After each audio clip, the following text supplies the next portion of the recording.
지난주에 봤던 요한일서 3장 18절부터 24절 말씀을 봉독하겠습니다. 마지막 절 봉독 끝나면 아멘으로 화답하고 자리에 앉기를 바랍니다. 제가 말씀을 봉독합니다. 자녀들아, 우리가 말과 혀로만 사랑하지 말고 행함과 진실함으로 하자. 이로써 우리가 진리에 속한 줄을 알고 또 우리 마음을 주 앞에서 굳세게 하리니, 이는 우리 마음이 혹 우리를 책망할 일이 있어도 하나님은 우리 마음보다 크시고 모든 것을 아시기 때문이라. 사랑하는 자들아, 만일 우리 마음이 우리를 책망할 것이 없으면 하나님 앞에서 담대함을 얻고 무엇이든지 구하는 바를 그에게서 받나니, 이는 우리가 그의 계명을 지키고 그 앞에서 기뻐하시는 것을 행함이라. 그의 계명은 이것이니 곧 아들 예수 그리스도의 이름을 믿고 그가 우리에게 주신 계명대로 서로 사랑할 것이니라. 그의 계명을 지키는 자는 주 안에 거하고 주는 그의 안에 거하시나니, 우리에게 주신 성령으로 말미암아 그가 우리 안에 거하시는 줄을 우리가 아느니라.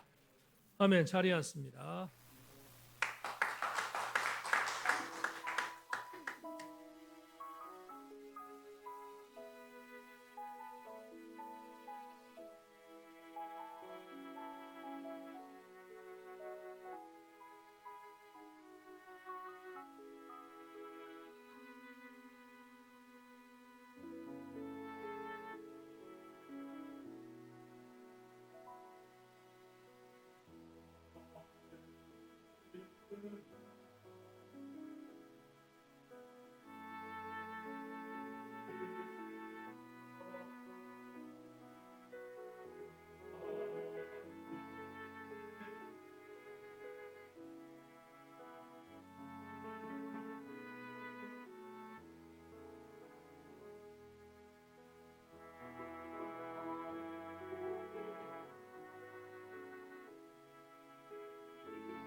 요한일서 13번째 강의의 제목으로 흔들리지 않기, 두 번째 제목으로 함께 은혜 시간 갖겠습니다. 은혜 시간 되기를 소망합니다. 주여, 때가 되었습니다. 여름은 참으로 위대했습니다.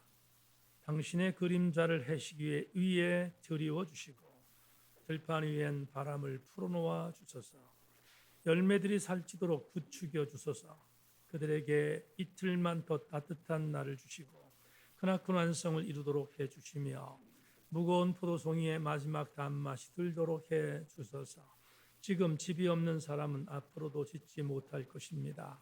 지금 홀로 있는 사람은 줄곧 홀로 있을 것이며 잠 못 들어 책을 읽고 큰 편지를 쓸 것이요 낙엽이 바람에 불려갈 때 가로수길을 이리저리 헤맬 것입니다. 라이너 마리아 릴케의 가을날이라는 아주 유명한 시를 여러분들에게 소개했습니다.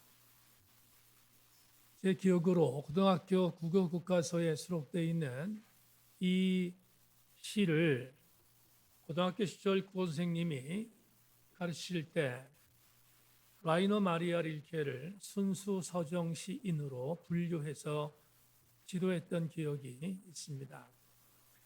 순수 서정 시인이라는 이 말에 담긴 의미는 충분히 공감할 수 있습니다. 왜냐하면 라이너 마리아 릴케라는 정말 큰 시인이 쓴 시들을 바라보면 어느 것 하나 서정적이지 않은 것이 없으며 그리고 순수한 자연을 노래한 여러 가지의 시들이 있기 때문에 라이너 마리아 릴케를 순수 서정 시인이라고 말해도 틀림이 없을 것 같습니다. 특별히 여러분들에게 읽어드린 고등학교 교과서에도 수록될 정도로 유명한 이 시의 한 시절을 여러분들에게 다시 한번 읽겠습니다. 열매들이 살찌도록 부추겨 주소서.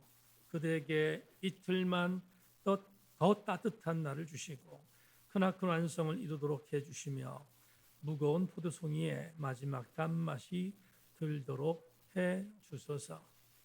이 기도의 시어들을 묵상하다 보면 참 깨끗하다. 새벽에 내렸던 이슬방울처럼 참 청량하다라는 생각이 들 정도로 아름답습니다. 일부에도 말씀드렸지만 우리 지금 정원에 포도나무가 무럭무럭 자라고 있습니다. 여러분 오늘 예배 끝나고 나서 그냥 집에 가지 마시고 한번 들리셔서 포도 송이는 따지 말고 포도 송이만 보실 수 있기를 바라고 얼마나 예쁘게 자라고 있는지 한번 보시기를 바라고 열매를 맺을 때 되면 우리 교회 교우들 전체에게 나눠드릴 생각으로 있습니다. 라이너 마리아 릴케의 시를 읽다가 무거운 포도송이의 마지막 단맛이 들도록 해주십시오 라는 이 시어가 참 아름답다 생각했습니다. 그리고 이런 생각이 들었습니다. 라이너 마리아 릴케가 가을날 지었던 이것이야말로 기도이구나 하는 생각을 했습니다. 여러분 기도가 뭘까요? 만에 하나 기도 안에 이데올로기가 담겨 있으면 그건 기도가 아니라 사상입니다. 어떤 시인이 시를 썼는데 그 안에 이데올로기가 들어있으면 그건 문학을 빙자한 투쟁이지 절대로 시가 아닙니다. 그래서 시는 순결해야 되고 시는 여러 가지의 상징적인 언어를 담는 종합예술이 아닐까 하는 생각을 하게 됩니다. 우리가 열심히 기도해서 무당집을 쫓아냈습니다. 만에 하나 우리가 드린 기도가 사상이 들어가 있고 우리의 욕심이 내재되어 있는 기도를 드린다면 무당들이 하는 푸닥거리와 뭐가 다르겠습니까? 전혀 다르지 않습니다. 기도는 순결해야 합니다. 그리고 기도는 하나님께 드려지는 정당성이 있어야 합니다. 김기성 목사가 내 작은 영혼의 흔들림이라는 책에서 이런 글을 남겼습니다. 기도는 우리 욕망을 이루기 위해 하나님의 능력을 동원하는 수단이 아니다. 기도는 하나님의 마음과 깊이 접속하고 그 마음을 우리의 마음에 모셔드리는 것이다. 우리의 지성과 감성과 의지를 하나님 마음으로 기준 삼아 조율하는 것이다. 기도하는 사람은 한계상을 만날 때만 엎드리지 않는다. 그는 생의 한가운데서 무릎을 꿇는다. 여러분, 저는 오늘 여러분에게 기도의 메시지를 잠깐 나눌까 합니다. 왜냐하면 오늘 제목에 부합하기 때문입니다. 만에 하나, 우리가 기도를 드릴 때 우리의 기도 안에 욕심이 내재되어 있다면 하나님이 듣지 않은 것은 물론이거니와 그건 말씀드린 것처럼 기도가 아니기 때문입니다. 그렇다면 우리 어떤 기도를 드려야 할까에 대한 부분들을 오늘 아침 생각해 보면서 두 번째, 흔들리지 않은 믿음이 무엇일까에 대한 부분을 접근해 보겠습니다. 우린 지난 주일 신앙의 여정 안에서 흔들리지 않는 첫 번째 방법을 나누었습니다. 나보다도 나를 더 잘 아시는 하나님을 향한 믿음의 확실함 있기를 주의 이름으로 축원합니다. 그렇게 되면 흔들리지 않는다고 역설했습니다. 오늘은 두 번째의 흔들리지 않은 방법이 뭘까를 여러분과 나누려고 하는데 그 근거를 본문 21절과 22절에서만 찾겠습니다. 다음 절 23절부터는 다음 주에 보도록 하고 21절과 22절에서 흔들리지 아니하는 믿음이 어떤 것인가를 알기 위하여 이 구절을 천착하여 함께 나누기를 원합니다. 21절과 22절 같은 한 목소리를 읽겠습니다. 시작. 사랑하는 자들아, 만일 우리 마음이 우리를 책망할 것이 없으면 하나님 앞에서 담대함을 얻고 무엇인지 구하는 바를 그에게서 받나니 이는 우리가 그의 계명을 지키고 그 앞에서 기뻐하시는 것을 행함이라. 다 같이 아멘. 설명하겠습니다. 우리는 오늘 읽은 21절과 22절 말씀 중에서 22절에 열광합니다. 왜 열광하는가? 이 구절이 있기 때문입니다. 무엇이든지 구하는 바를 그에게서 받는다. 무엇이든지 우리가 구하면 하나님께서 받으신다라는 이 구절 때문에 22절에 열광합니다. 그런데 이 22절이 우리에게 그대로 이루어지려면 대전제가 필요합니다. 그 전제는 21절입니다. 여러분 21절을 다시 한번 읽겠습니다. 사랑하는 자들아, 만일 우리 마음이 우리를 책망할 것이 없으면 하나님 앞에서 담대함을 얻는다. 사랑하는 자들아, 만일 우리 마음이 우리를 책망할 것이 없으면 담대함으로 하나님 앞에 간구한다. 라는 이 구절에 대해서는 소홀히 여길 때가 많습니다. 무슨 말인가 하면 이런 겁니다. 지금 21절의 전반절을 여러 성경 버전으로 한번 읽어보겠습니다. 먼저 표준 세번역에 21절 전반절을 이렇게 기록했습니다. 사랑하는 여러분, 우리가 마음의 가책을 받지 않으면, 현대 성경을 한번 더 읽겠습니다. 사랑하는 여러분, 우리 양심이 우리를 책망하지 않는다면, 마지막으로 유진 피터슨의 메시지 번역으로 읽어보겠습니다. 친구 여러분, 그렇게 마음을 살핀 뒤에 더 이상 우리가 자책하거나 스스로를 정죄하지 않으면, 지금 우리 개역개정관을 포함해서 4개의 성경 버전으로 21절 전반부를 읽었습니다. 종합하면 어떤 뜻이 됩니까?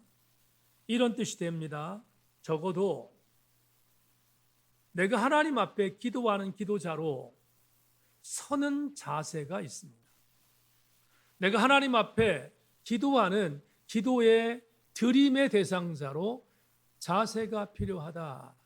그 자세는 우리 양심이 책망을 받지 않는다는 말은 이런 말입니다. 하나님 앞에서 우리의 양심이 책망받지 않는 올바른 태도를 갖는 것입니다. 그걸 저는 어떤 단어 썼냐면 이렇게 썼습니다. 적어도 하나님께 응답받는 기도자의 태도는 기도가 올곧아야 한다. 이렇게 말합니다. 올곧는 기도가 중요하다. 그렇다면 구체적으로 올곧은 기도가 뭘까? 저는 조금 전에 말씀드렸던 내 작은 영혼의 흔들림이라는 책에서 김 목사가 얘기했던 그 방법 그대로를 한번 적용해 보겠습니다. 하나님께 드리는 기도자의 올곧은 기도는 과연 뭘까? 이렇게 말씀드릴 수 있습니다. 만에 하나 내가 기도를 드리는데 내 기도의 내용 중에 내 욕망을 이루기 위하여 기도했다? 그건 기도가 아닙니다. 내 욕망을 이루기 위하여 어떤 기도를 드렸다? 그러면 그건 기도가 아닙니다. 그러니까 그런 기도를 드리면 하나님이 응답하지 않습니다.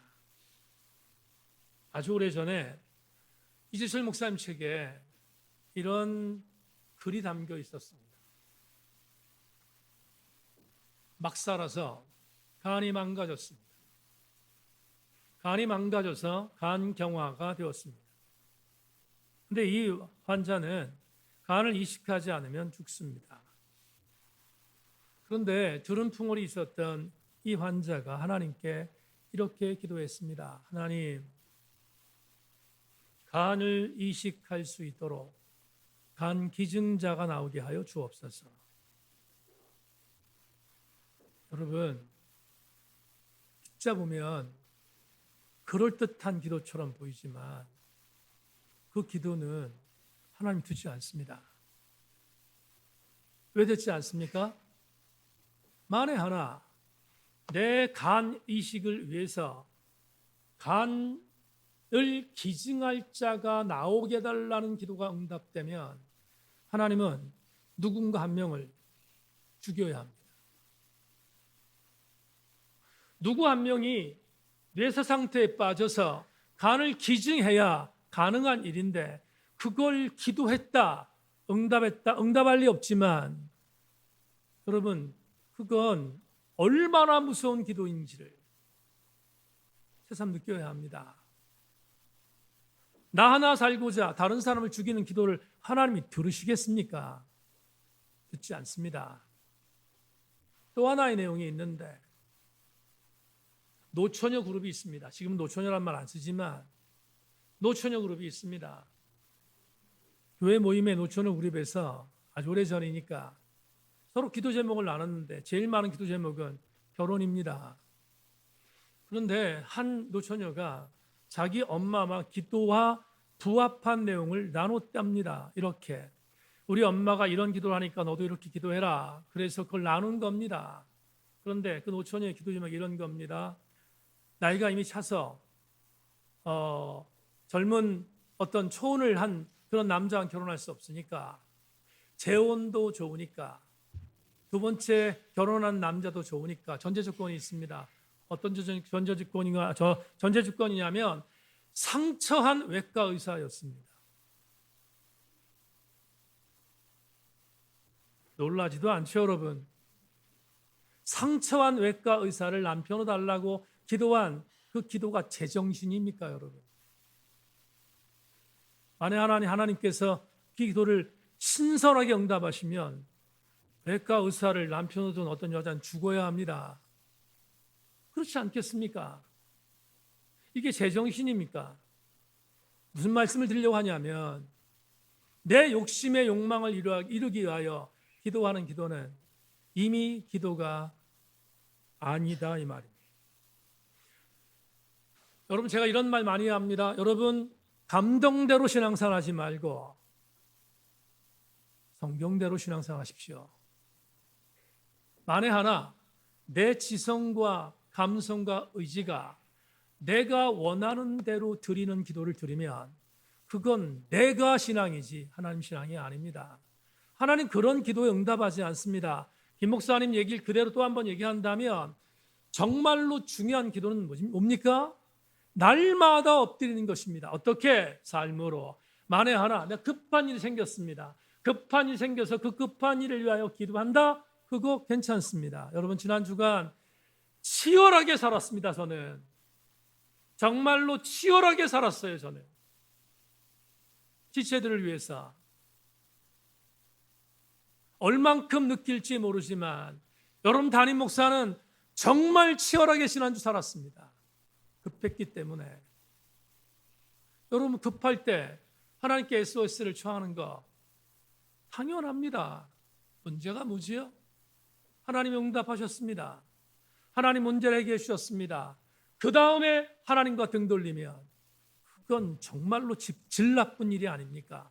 무슨 얘기죠? 내가 원할 때 하나님 앞에 SOS를 칭하는 기도는 그건 정말 옳은 기도가 그 하나만 놓고 보면 그럴 수 있지만 만에 하나 그 기도가 그대를 드리고 그 다음에 하나님과의 관계를 끊어버린다면 여러분 그 사람은 아주 질 나쁜 기도자가 되는 것입니다. 그런 자는 올곧게 기도하지 않습니다. 자기만을 위하여 기도하는 기도는 절대로 올곧은 기도가 아닙니다. 하나님은 그런 기도를 응답하지 않습니다. 만에 하나 제가 말씀드린 것처럼 김기성 목사가 말했던 그대로 그 정신을 갖고 기도하면 그 다음에 전제했습니다. 그런 자세를 갖고 기도하면 22절이 우리 것이 됩니다. 22절 전반절 이렇게 말합니다. 무엇인지 구하는 바를 그에게서 받나니. 사랑하는 여러분, 순서가 왜곡되지 않기를 소망합니다. 절대로 왜곡되면 안 됩니다. 하나님께서 우리가 기도하는 기도의 제목을 응답해 주는 것, 이건 약속입니다. 이 약속이 이루어지기 위해서는 하나님 앞에 바른 기도를 드리는 것, 하나님께서 원하시는 기도를 드리는 것, 그것이 먼저다라고 말합니다. 그러면 과연 하나님 앞에 올곧은 기도를 드리는 사람의 삶이 뭔가? 어떤 사람이 하나님께 올곧은 기도를 드리는 삶을 사는가? 22절 후반절 말씀대로 그대로 사는 겁니다. 22절 후반절에 이렇게 말합니다. 이는 우리가 그의 계명을 지키고 그 앞에서 기뻐하시는 것을 행함이라. 이제 오늘 우리 두 번째 흔들리지 않은 신앙에 대한 영적인 교훈의 레마에 도착했습니다. 교우 여러분, 흔들리지 않기 위해서는 반드시 해야 할 것이 있습니다. 자막 보겠습니다. 세인교회에 속해 있는 사랑하는 교우 여러분, 내가 흔들리지 않은 신앙의 여정에서 살아가려면 하나님이 기뻐하는 삶을 살아내야 합니다. 하나님이 기뻐하는 삶을 살아내라. 왜 그렇습니까? 오늘 본문으로 적용하면 이렇습니다. 하나님을 기뻐하는 삶을 살아내는 자의 기도를 하나님이 응답하시기 때문입니다. 하나님이 기뻐하지 않는 삶을 살면서도 불구하고 기도했는데 응답하지 않았다? 하나님을 불평합니다. 당연합니다. 응답하지 않는 것은. 그런 자는 흔들리기 십상입니다. 다시 여러분에게 강조합니다. 하나님을 기뻐하는 삶을 살아내셔서 여러분이 기도하는 기도의 제목들을 하나님이 듣고 응답하시기를 주의 이름으로 축원합니다. 그게 순서입니다. 로마서 12장 2절을 읽겠습니다. 자막 보십시오. 너희는 이 세대를 본받지 말고 오직 마음을 새롭게 함으로 변화를 받아 하나님의 선하시고 기뻐하시고 온전하신 뜻이 무엇인지 분별하도록 하라. 로마서 1장부터 11장까지를 교리라고 합니다. 사도 바울은 로마교회 교우들에게 기독교 신앙은 이런 거야라는 교리를 가르쳤습니다. 그러다가 12장에 가면 이런 1장부터 11장까지 교리를 공부했으니 이제부터는 이렇게 살아야 된다. 12장부터 16장까지 삶을 가르칩니다. 첫 번째가 읽어드린 로마서 12장입니다. 그런데 12장 2절에 있는 이 문구는 명령법으로 기록되어 있습니다. 다시 너희는 이 세대를 본받지 말고 오직 마음을 새롭게 함으로 변화를 받아 하나님의 선하시고 기뻐하시고 온전한 뜻이 무엇인지를 분별하도록 하라입니다. 여러분, 해 주시기를 앙망하다이다가 아니라 분별하도록 하라고 명령하고 있습니다. 사도 바울이 왜 이렇게 공격적으로 명령했을까? 무엇을? 바울은 로마교회 성도들에게 이렇게 말합니다. 세대를 본받지 마십시오. 마음을 새롭게 하십시오. 변화된 삶을 사십시오. 그리고 하나님의 속성인 선함과 기뻐하신 것이 무엇인지를 분별해야 합니다라고 명령하고 있습니다. 지금부터 로마서를 잠깐 소개하려고 하는데, 로마서라는 편지는 사도 바울의 역작입니다. 대서사시이고, 어떤 학자는 로마서가 없었다면 기독교는 존재하지 않았다고 말할 정도로 로마서는 가장 중요한 교리서신입니다. 그런데 이 교리서신 로마서를 누구에게 썼는가? 로마에 있는 사람들에게 쓴 게 아닙니다. 로마 안에 있어 예수가 그리스도인 것을 고백하여 교회 공동체 안에 들어와 교회에서 신앙사하고 있는 오늘 우리 대천세인교회 성도와 같은 기독교인들에게 쓴 것입니다. 다시 로마 교회 안에 있는 그리스도인들에게 복음의 능력을 다시 듣도록 만들기 위해 쓴 편지가 로마서입니다. 그런데 로마서를 시작하는 1장에 무시무시한 구절이 담겨 있습니다. 지금 다시 강조합니다. 이 로마서는 로마 교회에 있는 성도들에게 드린 편지라고 전제했습니다. 그런데 로마서 1장 14절 18절에서 이렇게 바울이 1장에서 말합니다. 그러므로 하나님께서 그들을 마음의 정욕대로 더 어려움에 내버려 두사 그들의 몸을 서로 욕되게 하게 하셨으니 이는 그들이 하나님의 진리를 거짓 것으로 바꾸어 피조물을 조물주보다 더 경배하고 섬김이라. 주는 곧 영원히 찬송하실 이로다. 아멘. 이 때문에 하나님께서 그들을 부끄러운 욕심에 내버려 두셨으니 곧 그들의 여자들도 순리대로 쓸 것을 바꾸어 영리로 쓰며 그와 같이 남자들도 순리대로 여자 쓰기를 버리고 서로 향하여 음욕이 부를 듯하며 남자가 남자와 더불어 부끄러운 일을 행하여 그들의 그릇 때문에 상당한 보응을 그들 자신이 받았느니라. 또한 그들이 마음에 하나님 두기를 싫어하며 하나님께서 그들을 그 상실한 마음대로 내버려 두사 합당하지 못한 일을 하게 하셨으니. 성경 66권 중에서 동성애자들을 향해서 강력하게 비판하는 두드러진 메시지가 읽어드린 이 구절입니다. 그런 바울은 왜 동성애자를 향하여 이렇게 그건을 서슴지 않고 이렇게 경고했을까? 이해하기 위해서 로마서 1장은 역사적 배경을 이해하지 않으면 해석할 수 없기에 담임 목사가 역사적 해석을 잠깐만 드리겠습니다. 주 1세기의 로마는 대도시였습니다. 지금의 뉴욕 같습니다. 전 세계에서 가장 경제적으로도 탁월했고 뛰어났고 수많은 인구들이 있었던 장소였습니다. 로마는 전 세계를 다스리고 있었던 명실상부한 최강국이었기 때문입니다. 그런데 문제는 돈도 많고 사람도 많은데 당연히 범죄도 많았습니다. 어떤 범죄가 있었는가? 여러분, 로마의 남자가 장성하여 어떤 여자와 결혼했습니다. 가정을 이루었습니다. 가정을 이루었는데 살다 보니 아내가 식상해졌습니다. 아내가 식상해서 남편은 또 다른 여자를 찾았습니다. 그리고 또 다른 여자와 관계를 맺습니다. 우리로 얘기하면 불륜입니다. 그런데 주 1세기의 로마에서 자기 아내가 식상하여 다른 여자에 가서 그 다른 여자와 함께 성적으로 탐닉해도 전혀 문제가 안 됐습니다. 왜냐하면 주 1세기 로마는 그게 삶이었습니다. 상식이었습니다. 왜냐하면 주 1세기 로마는 철저한 남성 중심적인 사회였고 그게 죄가 아니었기 때문입니다. 그러니까 맘만 먹으면 아내를 버리고 다른 여자와 성적으로 탐닉해도 되는 세상이었습니다. 문제는 남편에게 버림받은 이 여자, 성적으로 만족할 수 있는 방법이 없습니다. 그러니 어떻게 해야 되겠는가? 여자는 불륜을 저지르면 문제가 되는 시대였기에 어떻게 해야 되겠는가 생각했습니다. 그러다 그들이 성적으로 만족할 수 있는 유일한 방법의 통로는 또 다른 여자를 만나는 것이었습니다. 그래서 또 다른 여자를 만나 동성애를 즐겼습니다. 역사학자 조세푸스는 로마에 레즈비언이 창궐했음을 말합니다. 문제는 남자들에게도 있습니다.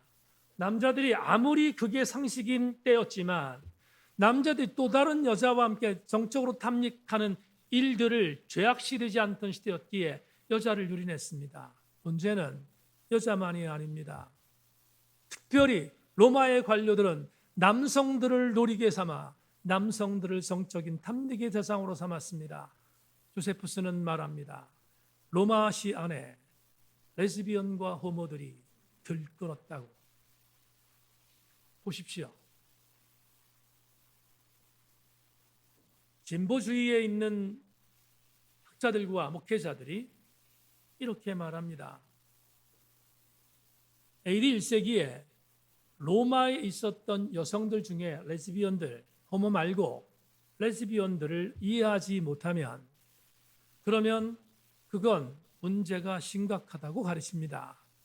그러니까 로마라는 도시 안에 주 1세기에 동성애를 할 수밖에 없었던 여성들을 이해하고 레즈비언 여성들을 보듬는 것이 그게 예수의 생각이고 그게 하나님의 뜻이다 라고 말하는 진보적인 학자들이 많습니다. 여러분 놀라지 마십시오. 저도 동의합니다. 우리 목사 문제가 많네. 그래도 할 수 없습니다. 저도 동의합니다. 동성애자들의 문제를 보고 동성애자들이 어떤 문제를 갖고 있는지에 대한 내용을 알고 그들을 보듬는 것, 그들을 멸시하거나 떠넘기는 것이 아니라 그들을 보듬는 것, 교회가 할 일이며 목회자가 할 일이기에 진보적인 신학자들과 목사들이 말하는 그들을 돌보는 일을 포기하지 않는 것, 교회 역할이라는 것에 대해서 조금도 이의를 제기하지 않습니다. 하지만 동의하는 것은 거기까지입니다. 그렇다고 해서 여러분 담임 목사 이강동 목사에게 목사님 동성애가 죄가 아니라는 것입니다 라고 묻는다면 이렇게 말씀드립니다. 동성애는 하나님이 가장 싫어하는 죄입니다. 또 한 가지, 동성애자를 교회가 포기하지 않고 동성애자를 보듬는 것은 교회가 할 일이지만 그렇다고 해서 그들이 짓고 있는 동성애를 옹호하지 않습니다. 동성애는 심판의 대상입니다. 왜냐하면 오늘 로마서 1장에 있는 말씀만 보더라도 성경에 이런 단어가 많이 나오지 않아요. 동성애자를 향하여 사도 바울이 말했던 기가 막힌 그건 이것입니다. 하나님이 그들을 마음대로 내버려 두었다 이렇게 말합니다. 어느 정도로 동성애를 싫어했는지 하나님이 얼만큼 동성애를 혐오하고 있는 죄인지를 사도 바울이 대신하고 있습니다. 저도 인정합니다. 여러분 남자와 남자가 서로 요묘길 이끌어서 부끄러운 일을 행하는 동성애 하나님이 정말로 정죄하는 죄악입니다. 용서할 수 없습니다. 동성애는 용서할 수 없는 죄입니다. 다만 동성애를 할 수밖에 없는 자들을 그렇다고 해서 우리가 포기하면 그들을 돌볼 수 없습니다. 왜 이 말씀을 드리는가? 이유가 있습니다. 한 가지 예를 드렸습니다. 너무 많습니다. 한 가지 예만 드렸습니다. 동성애 예를 드렸습니다. 하나님이 기뻐하지 않는 삶입니다. 동성애는 하나님이 기뻐하지 않는 삶입니다. 그렇다면 하나님이 기뻐하지 않는 삶에 자욱이 있는 그런 삶의 족족을 따라가는 자들이 하나님께 기도하면 하나님이 응답하시는가? 저는 개인적으로 믿습니다. 하나님이 응답하지 않습니다. 하나님이 응답하는 기도의 주인공은 하나님이 기뻐하는 삶을 사는 자의 기도입니다. 그걸 하나님이 응답하십니다. 앤드류 슈샤크가 사회 부근에서라는 책에서 갈릴리에 있는 민중들과 함께 살았습니다. 성경에 나와 있는 예수와는 다르게 앤드류 슈샤크의 사회 부근에서를 보면 예수님은 그곳에서 아무런 기적을 행하지 않습니다. 못합니다. 도리어 수많은 사람들에게 멸시와 천대와 매맞음과 핍박을 당합니다. 그런데도 갈릴리를 떠나지 않습니다. 왜냐하면 그들과 함께 있는 것이 하나님의 뜻이라고 믿었기 때문입니다.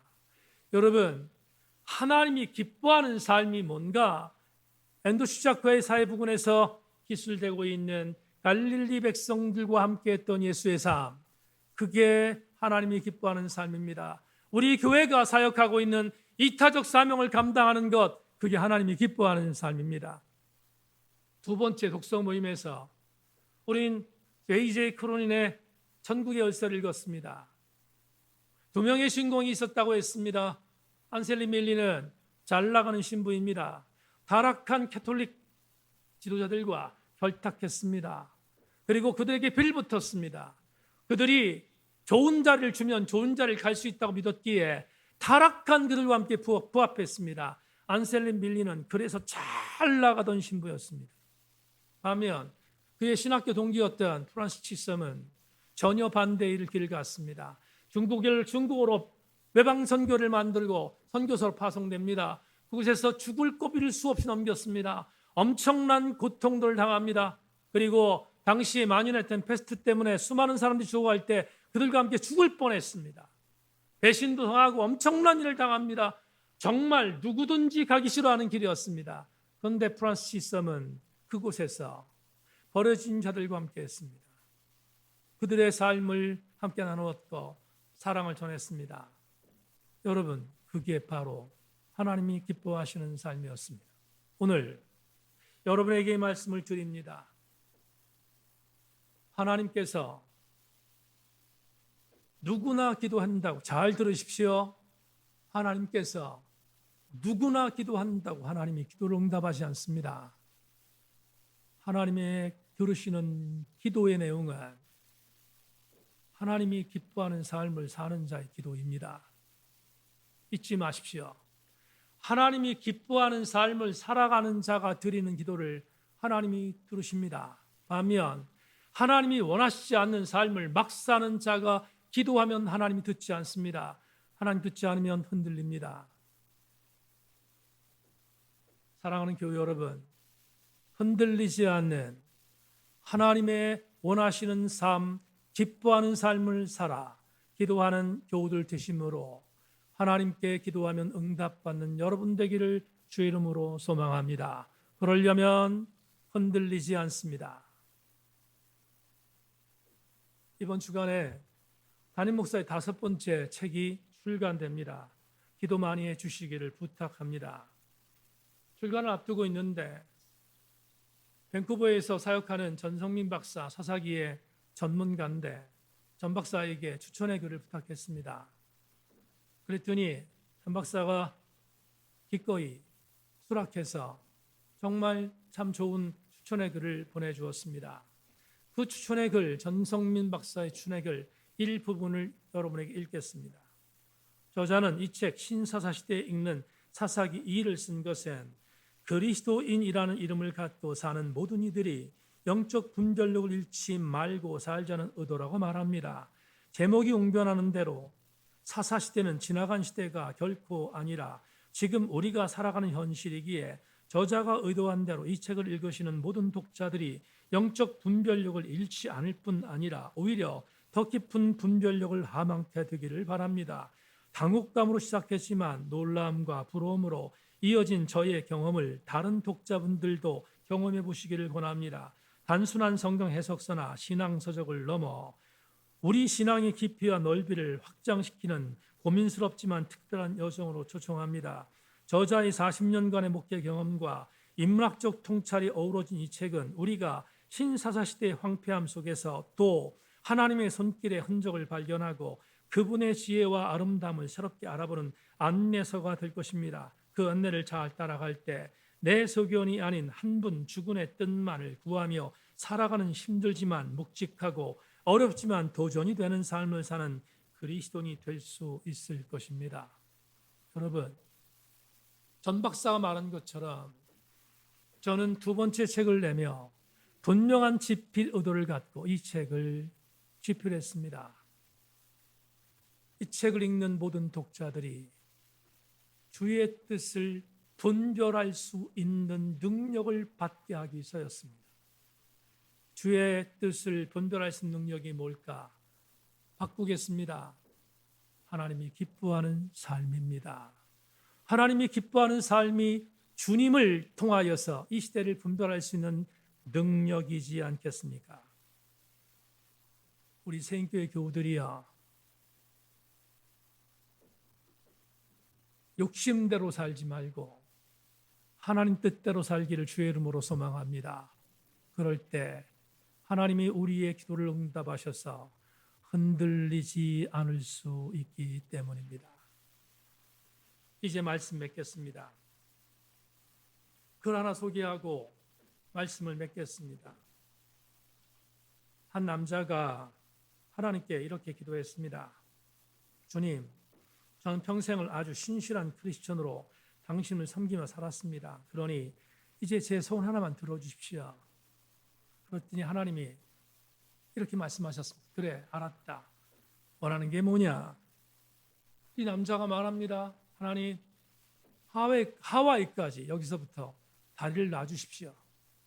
그래야 제가 언제든지 휴가 때 하와이를 여행할 수 있으니까 그렇게 해주십시오라고 하나님께 기도했습니다. 하나님께서 이렇게 말합니다. 뭐 이놈아, 하와이까지 다리를 만들어달라고? 야, 이게 말이 되냐? 하나님께서 이렇게 말씀합니다. 이 다리를 공사할 때 환경이 파괴되어지고 얼마나 많은 고통이 많은데 다리를 놔달라고 하느냐? 그래서 남자에게 말합니다. 뭐 다른 기도 있으면 들어줄 테니까 이 기도 말고 다른 기도 해달라. 그렇게 말합니다. 그러자 남자가 한참 생각하다가 이번에는 이렇게 기도를 바꾸었습니다. 주님, 그렇다면 제게 여자를 이해할 수 있는 능력을 주십시오. 무엇이 여자를 화나게 하는지, 왜 여자들은 그렇게 말하고 행동하는지, 어떻게 여자들의 기분이 그렇게 자주 바뀌는지 여자들의 심리를 정확하게 이해할 수 있도록 해주십시오라고 바꿨습니다. 하나님이 한참 침묵하시다가 이렇게 말했대지요. 얘야, 하와이까지 다리를 놔주겠다. 여성의 심리를 파악하는 것이 얼마나 어려운가를 보여주는 풍자적인 내용입니다. 그런데 여자뿐입니까? 남자는 안 그렇습니까? 남자도 매일 반입니다. 여러분, 남성 교우들 기분 나빠 들으십시오. 도진개찐입니다. 남성의 심리도 여성의 심리도 거의 비슷합니다. 사람 속뜻 알기가 쉽지 않습니다.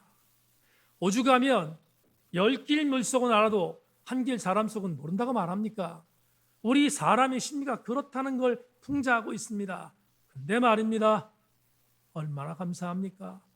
오늘 본문에서 하나님의 심리, 하나님의 뜻은 분명히 밝히고 있습니다.